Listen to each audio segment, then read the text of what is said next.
O Grande Dilúvio e a Arca de Noé. Uma das histórias mais famosas e enigmáticas da Bíblia acontece logo em seu primeiro livro, do Gênesis, no Velho Testamento. A construção de uma grande embarcação a pedido de Deus por Noé.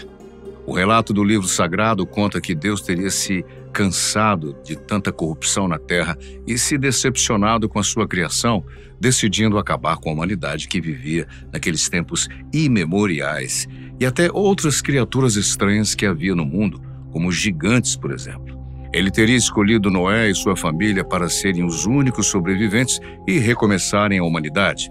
Ordenou que uma arca então fosse construída, que estava por vir. Era um grande dilúvio. Noé seguiu rigorosamente as instruções passadas por Deus para a construção da embarcação, assim como a tarefa de reunir em seu interior um casal de cada espécie de animal existente. Repleta de simbolismos, o relato fascina tanto os crentes quanto os céticos, mas teria algum fundamento histórico? Arqueólogos e outros pesquisadores já sabem que eventos cataclísmicos do passado remoto foram responsáveis pelo fim de civilizações. A mesma situação é descrita, por exemplo, na epopeia de Gilgamesh, um poema épico escrito 2000 anos antes de Cristo pelos antigos babilônicos. Na região onde ficava a Mesopotâmia, no Crescente Fértil, inundações eram frequentes, exatamente o que garantia que ali, considerado o berço da civilização, tivesse um solo tão fértil.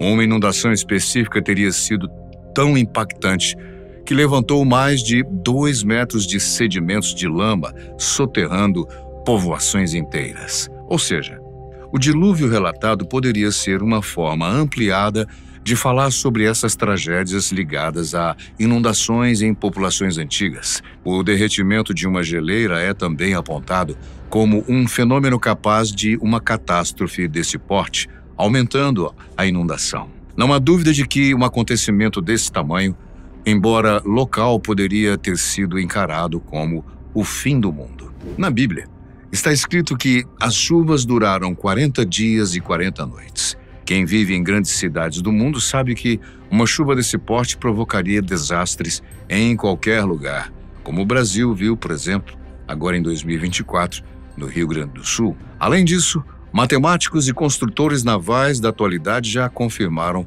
que as precisas dimensões da arca descritas na Bíblia são possíveis e, de fato, serviriam para construir um navio robusto e grande, embora seja praticamente impossível confirmar a história dos transportes animais de espécies tão diferentes entre si. O texto bíblico é muito preciso. Seriam 135 metros de comprimento, 22 de largura por 13,5 de altura. E sim, não só essas medidas permitem uma embarcação navegável, como não havia nada desse tamanho no tempo em que se calcula que os relatos bíblicos foram escritos, entre 1400 e 1500 a.C. Também se chegou a um consenso de qual seria o peso da arca vazia, 1.200 toneladas. E qual a sua opinião sobre isso? Número 2. Onde está a arca? Mas afinal, se existiu mesmo essa embarcação, seria possível encontrar evidências? Bem, as hipóteses, lendas e teorias de sua localização final após o dilúvio aparecem em vários cantos do mundo desde a antiguidade. As primeiras tentativas sérias de localizá-la, porém, começaram a partir do século XIX, no auge da febre dos exploradores, quando civilizações antigas começaram a ser reveladas ao mundo, como houve em relação ao Egito, por exemplo. Em 1876, James Bryce, um advogado e político inglês, escalou o Monte Ararat, na Turquia, ponto citado na Bíblia, e retornou afirmando ter encontrado um pedaço de madeira condizente com os relatos bíblicos. Até hoje, diversas grandes expedições ao monte aconteceram. Material orgânico foi encontrado, mas nada que pudesse comprovar que ali teria sido palco do episódio de Noé. Outra área da Turquia também já chegou a ser apontada. A comunidade científica sempre foi cética sobre esses achados, mas o desejo de novas expedições e buscas continuam. Número 3. Multiplicação dos peixes. A multiplicação dos peixes, um dos milagres mais conhecidos feitos por Jesus no Novo Testamento, já foi discutido por especialistas ligando-o a outro, a da pesca milagrosa. No primeiro, o Messias teria satisfeito a fome de uma multidão que participava de uma celebração, multiplicando os poucos pães e peixes que haviam ali. No segundo, Jesus teria pedido a pescadores frustrados que tentassem novamente, o que os fez retornar com redes cheias. Nos dois casos, os milagres teriam acontecido em uma região específica, onde Jesus teria pregado. Segundo cientistas, isso poderia ter ligação com a mortandade de peixes que ainda acontece na área. Em uma pesquisa recente, publicada na revista Water Resources Research, fenômenos climáticos incomuns, altas temperaturas, ventos e ondas fortes fluviais podem ter levado ao grande cardume capturado nas histórias dos milagres. Para levantar essa questão, os pesquisadores se basearam num evento semelhante ocorrido no Mar da Galileia em 2012. Chamado de seixa, o fenômeno natural faz com que a água fria e pobre em oxigênio suba das profundezas do lago para a superfície, provocando a morte dos peixes, facilitando assim a pesca. Isso, segundo apontam, seria condizente com o que pode ter acontecido há cerca de 2000 anos atrás, época de Cristo.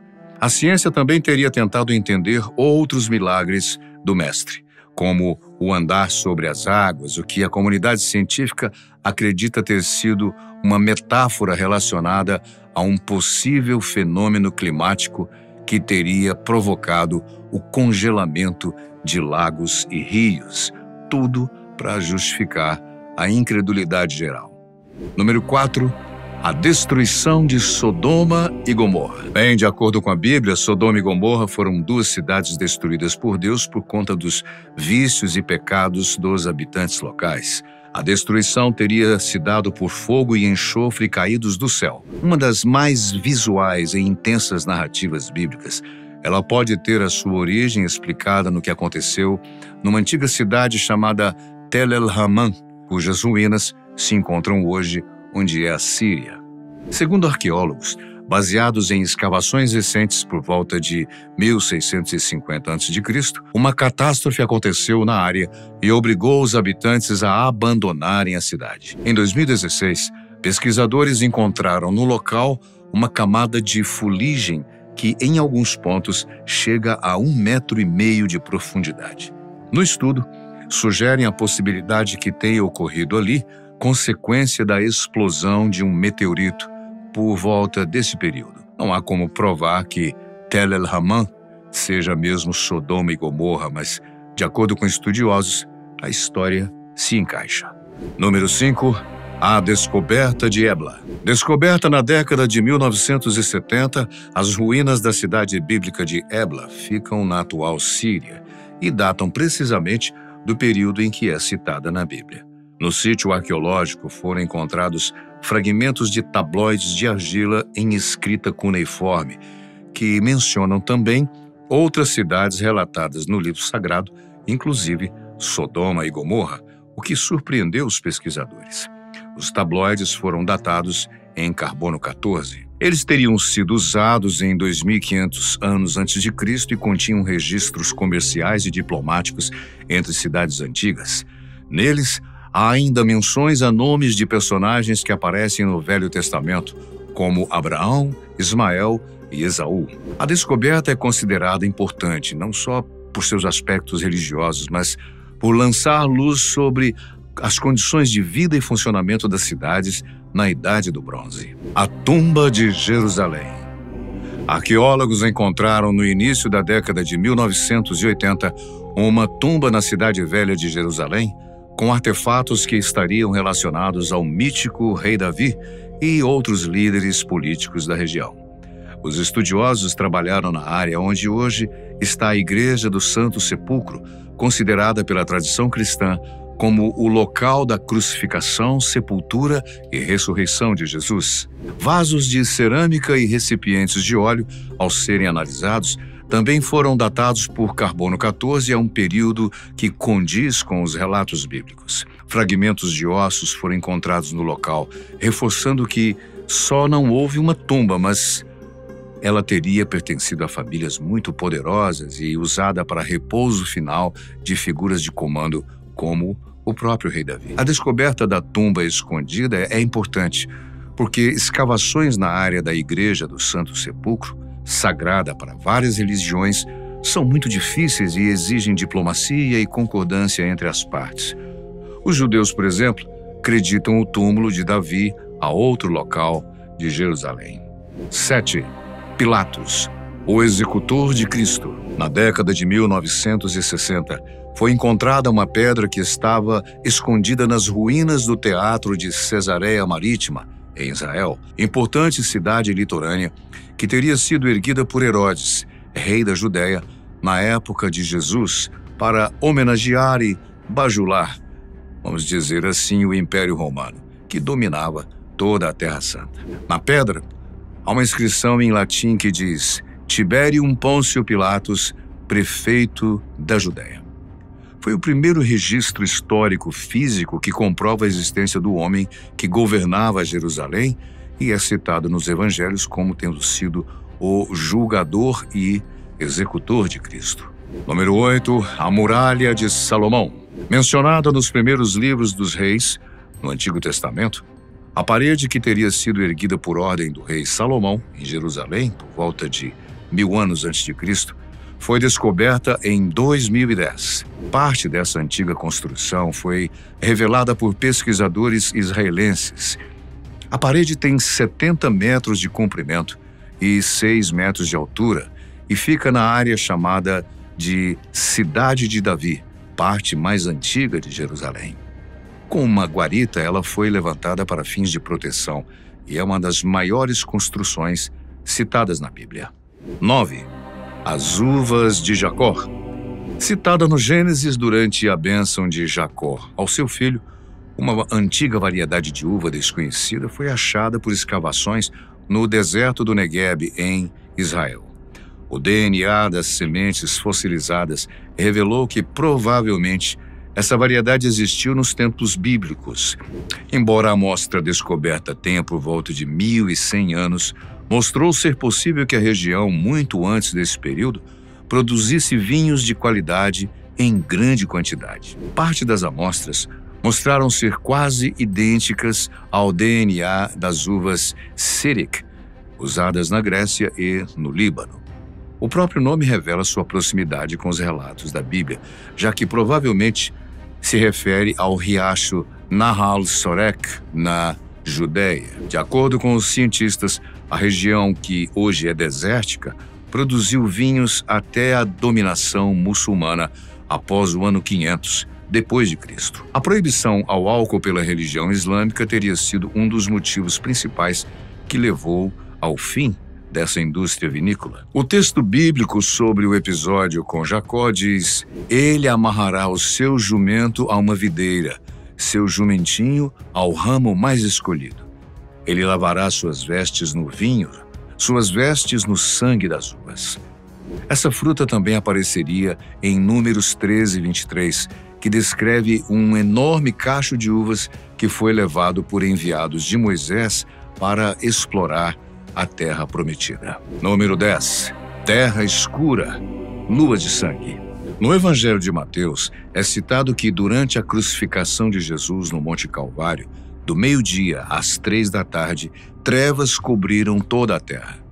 Simbolicamente relatado como um grande evento de pesar pela morte do Deus encarnado, pesquisadores sempre levantaram a hipótese de que a descrição poderia ser a de um eclipse lunar, teoria que não é nova, mas ganhou força com o anúncio feito agora em 2025. Um outro texto, chamado de Relatório de Pilatos a Tibério, considerado não canônico pela Bíblia, o governador de Jerusalém, executor de Jesus, escreveu: na sua crucificação, o sol escureceu.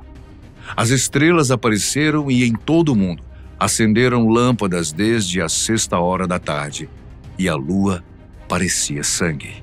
A NASA, a Agência Espacial Americana, com uso de dados de satélite, confirmou que um evento desse tipo realmente aconteceu no ano de 33 depois de Cristo, condizente com a data bíblica da crucificação, no exato dia 3 de abril. A lua teria surgido na fase minguante em Jerusalém com uma tonalidade vermelha na parte da umbra, coberta pela sombra da terra. O restante estaria com a tonalidade amarelo-alaranjada, horas antes do início do sabá judaico, no final da tarde de uma sexta-feira. O evento também é citado em Atos, numa fala atribuída a Pedro, que disse: "O sol se tornará em trevas e a lua em sangue, antes que venha o grande e glorioso dia do Senhor." A fala do apóstolo escolhido por Jesus para edificar sua igreja é citado como tendo sido feita 50 dias após a crucificação. Megido, ou Megido, a descoberta de Megido, também conhecida como Tel Megido, é uma das mais importantes da chamada arqueologia bíblica. Localizada na região da Galileia, foi uma das principais cidades fortificadas da antiguidade, sendo mencionada várias vezes no livro sagrado. Escavações nesse sítio começaram no século XIX e seguem até hoje. E entre os importantes artefatos encontrados estão várias provas da existência do rei Salomão, como uma estrutura conhecida como Casa do Rei, que dataria do tempo do notório líder judeu, e fragmentos de cerâmica com inscrições fenícias que comprovam que a cidade era um importante centro comercial. Número 12.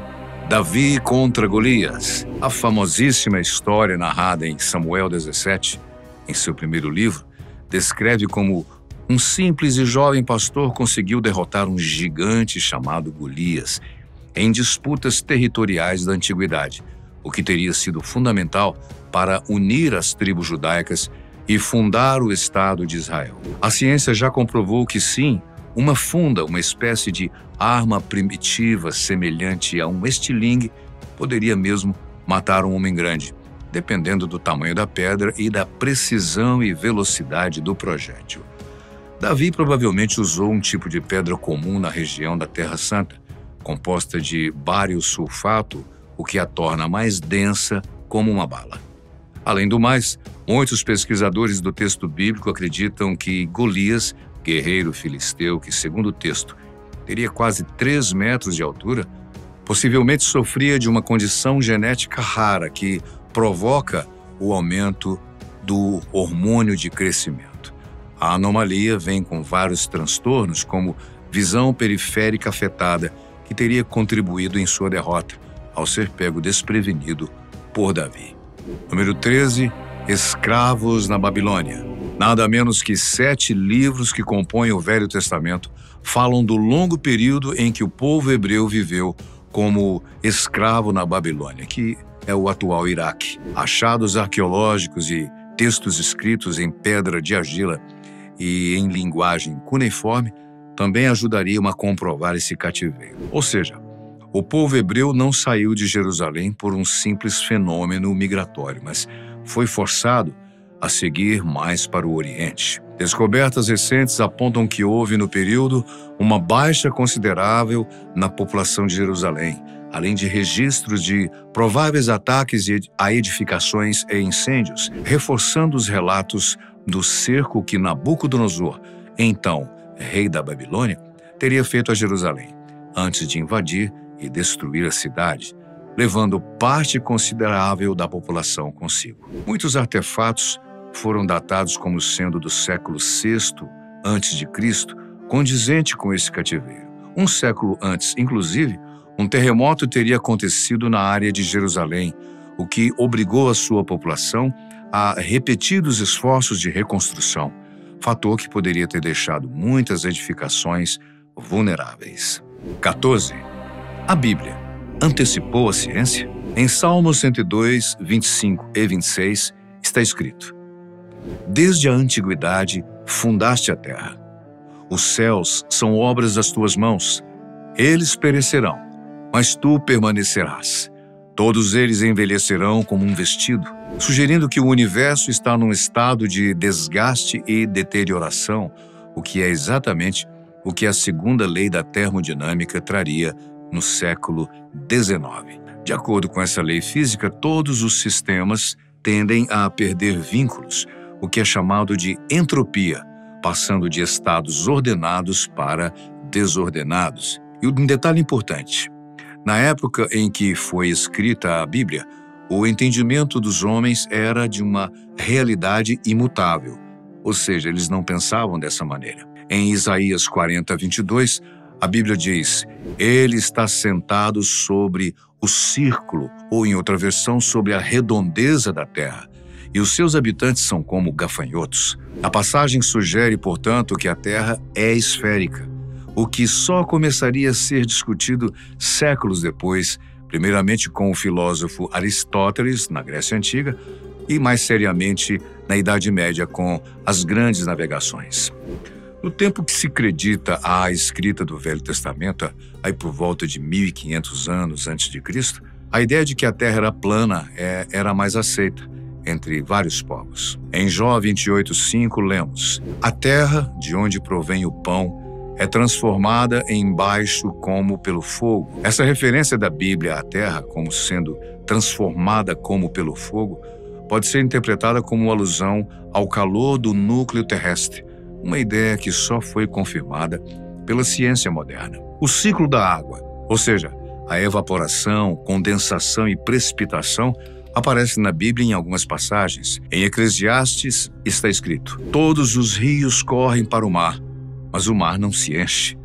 Para o lugar de onde os rios vêm, para lá eles retornam para correrem novamente.